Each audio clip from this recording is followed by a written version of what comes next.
Step 4. We made a searching and fearless moral inventory of ourselves. By working the first 3 steps, we have formed a solid foundation for our recovery. Our active addiction cannot remain arrested, however, unless we build upon this foundation. As we worked the 3rd step, many of us were puzzled. How can we make sure we are really turning our will and lives over to the care of God? The answer is simple. We work the remainder of the steps starting with step 4. Why work the 4th step? After all, we've been able to stay clean so far, but some of us are still haunted by a driving obsession to use drugs. Others find that the feelings of discomfort are more subtle, a nagging feeling that something isn't quite right, a sense of impending doom, or feelings of fear and anger that have no apparent reason. Still others may think we're doing just fine without a 4th step. However, our experience as a fellowship has shown that sooner or later, members who don't work this crucial step relapse. For many of us, our motivation to work the 4th step is quite simple. We're working a program of recovery, and we want to continue.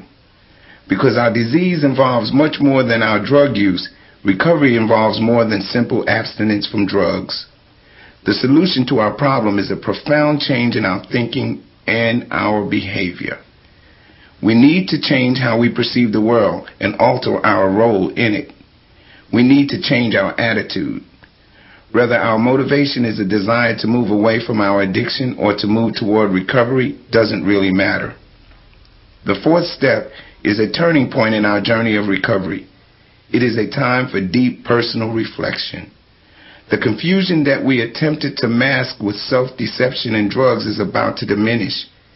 We are embarking on a search for insight into ourselves, our feelings, our fears, our resentments, and the patterns of behavior that make up our lives. We may be very frightened at the prospect of examining ourselves so thoroughly. We don't know ourselves very well, and we may not be sure we want to. Our fear of the unknown may seem overwhelming at this point, but if we recall our faith and trust in our higher power, our fear can be overcome. We believe that part of God's will for us is to work the steps. We trust that the final outcome of working the 4th step will be the continued healing of our spirits, and we go on. The principles of recovery that we have already begun to practice are vital to working the 4th step. The honest acceptance of our addiction brought with us from step 1 will help us to be honest about other aspects of our addiction. We've developed a level of trust and faith in a power greater than ourselves, and that glimmer of hope we've been feeling is growing with each day clean.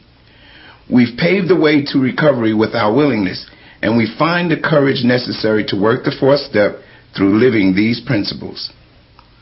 Honesty is an essential part of this step. Our years of living a lie must end. If we sit down and become very quiet with ourselves, we will find it easier to get in touch with the truth.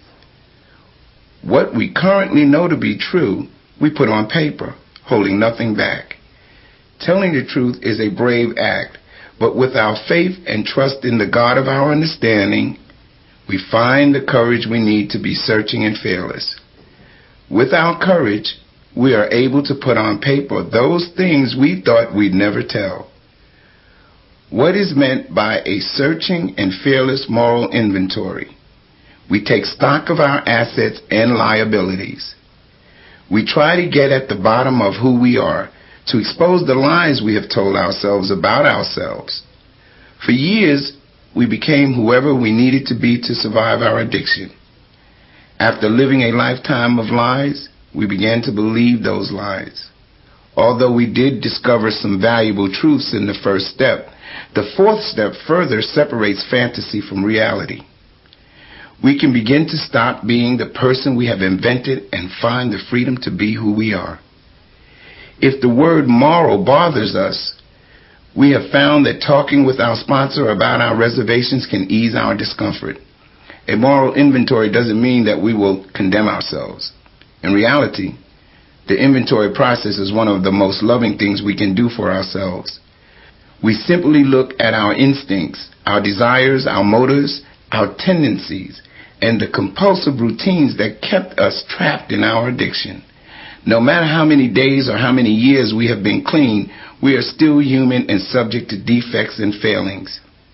An inventory allows us to look at our basic nature with its flaws and its strengths. We look not only at our imperfections, but also at our hopes, our dreams, our aspirations, and where they may have gone astray. Step 4 is a big step forward on the path of recovery. Some of us may want to write our inventory all at once. Others spend some time writing each day. Anytime we sit down to write, we ask our higher power for the courage and honesty we need to be thorough and to reveal what we are searching for. In most cases, we are relieved to find that once we begin, the words seem to flow naturally. We need not worry about what we are writing. Our higher power will reveal no more to us than we can handle. Most of us don't have much experience with the type of self-appraisal we are about to do, and we must have the guidance and support of our sponsor in order to understand what we're doing. Our sponsor may give us a format to follow, certain subjects or points to concentrate on, or just general guidance. Not only can our sponsor provide direction for the actual inventory, he or she can encourage us to be courageous, remind us to pray, and be emotionally supportive throughout this process. We often strengthen our relationship with our sponsor by relying on her or his experience at this time. Consistent action on our 4th step is important. We can't afford to delay work on our inventory. Once we begin writing, we need to continue our inventory until we are done. If we have a tendency to procrastinate, it is a good idea to set aside a certain amount of time each day to work on our inventory. Such a routine establishes our inventory as a high priority in our lives. If we put our 4th step away once we have begun, we run the risk of never returning to it. We are painstaking and detail-oriented in our inventory. We systematically examine all aspects of our lives. We begin to see and understand the truth about ourselves, our motives, and our patterns. It is important that we look at more than one dimension of our experience. What motivated us to act the way we did? What repercussions did our behavior have in our lives?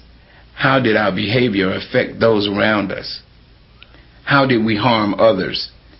How did we feel about our actions and others' reactions? While these are only a few of the points we address in our inventories, we have found them and other issues like them to be essential areas to examine. In the 4th step, it is important to take a good hard look at how fear has worked in our lives. Our experience tells us that self-centered fear is at the root of our disease. Many of us have pretended to be fearless when, in fact, we were terrified. Fear has driven us to act rashly in trying to protect ourselves. We have often been paralyzed into inaction because of our fears.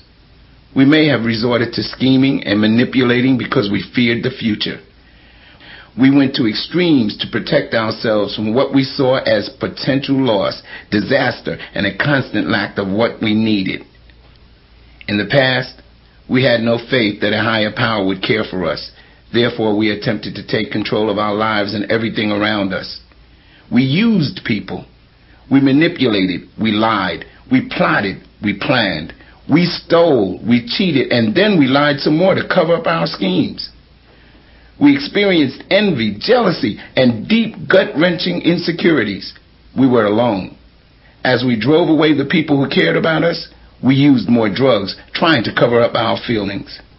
The lonelier we felt, the more we tried to control everything and everybody. We suffered when things didn't go our way, but so strong was our desire for power and control that we couldn't see the futility of our efforts to manage events. In our new lives, we have faith in a loving God whose will for us is better than anything we could manipulate or control for ourselves. We need not fear what might happen. In our inventories, we assess the emotional effects of our addiction. Some of us became so skilled at shutting down our feelings with drugs or other distractions that by the time we came to our first meeting, we had lost touch with our own emotions. In recovery, we learn to identify what we are feeling. Naming our feelings is important, for once we do so, we can begin to deal with them. Rather than panicking over how we feel, we can specifically say how we're feeling. This gets us away from our limited way of identifying feelings as either good or bad, with not much in between. We make a list of our resentments, for they often play a large part in making our recovery uncomfortable. We cannot allow ourselves to be obsessed with hostility toward others. We look at the institutions that may have affected us: our families, schools, employers, organized religion, the law, or jails. We list the people, places, social values, institutions, and situations against which we bear anger. We examine not only the circumstances surrounding these resentments, but we look at the part we played in them. What in us was so threatened that we experienced such deep emotional torment? Often, we will see that the same areas of our lives were affected again and again. We look at our relationships as well, especially the manner in which we related to our families. We don't do this to place blame for our addiction on our families. We keep in mind that we are writing an inventory of ourselves, not of others. We write about how we felt about our families and the way we acted on our feelings. In most cases, we'll find that the patterns of behavior we established early in life are what we've carried with us up to the present. Some of our patterns and choices have served us well, while others have not. Through the inventory, we search for the patterns we want to continue and those we want to change. Writing about all of our relationships is very important, and we'll want to pay particular attention to our friendships. If we gloss over examining our platonic friendships in favor of focusing on romantic relationships, our inventories will be incomplete. Many of us come to NA never having had a long-term friendship because of conflicts within ourselves. Those conflicts were the real grounds for the arguments we started with our friends and our ensuing refusal to work through the disagreement and continue the friendship. Some of us felt that we would end up getting hurt in any close friendship, so before that happened, we arranged the end of the friendship ourselves. We may have feared intimacy to such a degree that we never revealed anything about ourselves to our friends. We may have induced guilt in our friends to ensure their loyalty or indulged in other forms of emotional blackmail. If our friends had others in their lives, we may have felt so jealous and insecure that we tried to remove the threat of their other friends. Our behavior ranged from taking our friends hostage to taking them for granted. We may find several instances where we sacrificed our friendships for romantic relationships. We will probably find identical conflicts and behaviors in our romantic relationships. We'll see the same difficulties with trust, refusal to be vulnerable, and perhaps a lifelong pattern of inability to make commitments. As we write, we'll most likely see fear of intimacy in each relationship or discover that we've never understood the difference between intimacy and sex. Whether we ran from close relationships because of fear or because we had been hurt over and over again, we search out the common threads that appear in all of our relationships. We may find that our sexual beliefs and behavior have caused problems in our relationships. We may have settled for sex when we really wanted love. We may have used sex to get something we wanted, or believed that by having sex we could extract a commitment from an unwilling partner. We ask ourselves if our sexual behavior has been based in selfishness or in love. We may have used sex to fill the spiritual void we felt inside. Some of us felt shame as a result of our sexual practices.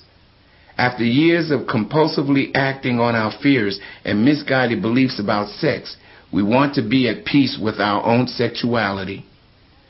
This is a very uncomfortable topic for most of us. However, if we want something different than what we've had, it's necessary that we begin the process of change by writing about it. Some of us were abused. We may have been victims of incest or rape. We may have had terrible childhoods of deprivation and neglect. Experiences like these may have led us to inflict the same abuse on others. We may have prostituted ourselves or allowed other forms of degradation because we didn't feel that we deserved anything better. Though painful and sad, the past cannot be changed. However, the warped beliefs we have developed about ourselves and others can be changed with the help of our higher power. We write about events like these so that we can be free of our most painful secrets and get on with our lives. We don't have to be the lifelong victims of our past. To experience serenity, we must begin to alter the self-defeating patterns that have prevailed in our lives. The fourth step helps us identify those patterns. We begin to see how we have maneuvered through life, perhaps not consciously planning our own misery, but making choices which resulted in our lives becoming unmanageable. Most of us have blamed various people for the prices we paid for our addiction. We didn't want to accept that our addiction had a negative impact that we alone were responsible for. Some of us committed crimes and then complained about the consequences. Some of us were irresponsible at work and then objected loudly when we were held accountable. We beat a hasty retreat whenever life caught up with us. Our inventories will help us identify our responsibility for our actions and find those circumstances where we tend to place blame elsewhere.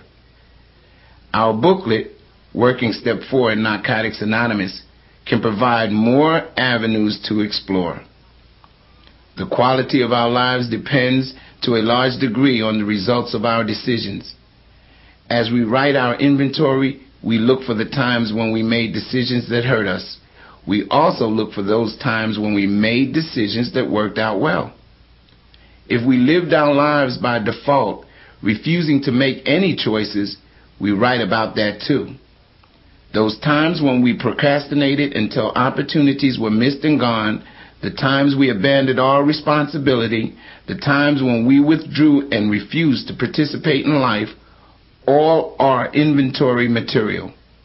Most of us had hopes and dreams for ourselves at some point in our lives, but we abandoned those in the pursuit of our addiction. In our inventory, we try to recall our lost dreams and find out how our choices had ruined our chances of having those dreams come true. We ask ourselves when we stopped believing in ourselves and when we stopped believing in anything outside ourselves. Through this process, our lost dreams may reawaken. We dig deep to learn how we lived in conflict with our own morals and values. If we believed it was wrong to steal and we were stealing everything we could get our hands on anyway, what did we do to quiet our anguish? If we believed in monogamy but were unfaithful to our partners, what did we do so that we could live with our compromised principles? Certainly we used more drugs, but what else? We explore how we felt about ignoring our deepest beliefs. In the process, we discover our lost values so that we can begin to rebuild them. In our inventories, we will need to be aware of our assets. With most of us being unaccustomed to looking for our character strengths, we might have some trouble with this task. But if we examine our behavior with an open mind, we are sure to find situations where we persevered in the face of adversity, showed concern for others, or even where our spirit triumphed over our addiction. We begin to uncover the pure and loving spirit that lies at the core of our being as we look for our character assets. We begin to define our values. We learn what we can do, and more importantly, what we can't do if we want to lead productive and fulfilling lives. What we did in our active addiction will not work for us in recovery. Step 4 allows us to chart a new course for our lives. The fourth step provides us with the initial insight we need to grow. Whether we are writing our first inventory or our 20th, we are starting a process that takes us from confusion to clarity, from resentment to forgiveness, from spiritual confinement to spiritual freedom. We can turn to this process again and again. When we are confused, when we are angry, when we have problems that don't seem to disappear, an inventory is a good way to take stock of just where we stand on the path to recovery. After we have written a number of inventories, we may discover that our fourth step merely scratched the surface. As different attitudes and behaviors become apparent to us in later recovery, we'll want to renew the process of change by working the fourth step again. The steps are tools we use over and over on our spiritual path. In the process of our recovery, God will reveal more to us as we have the maturity and the spiritual strength to understand it. Over time, the nature of the work we have to do is disclosed to us. As we continue in recovery, we begin to resolve some of the basic conflicts contributing to our addiction. As the pain of old wounds begins to fade, we begin to live more fully in the present. The fourth step allows us to identify the patterns, behaviors, and beliefs that show us the exact nature of our wrongs. We have written an inventory of ourselves which has revealed what we can change with God's help. To continue the process of change, we move on, making our admissions in step 5.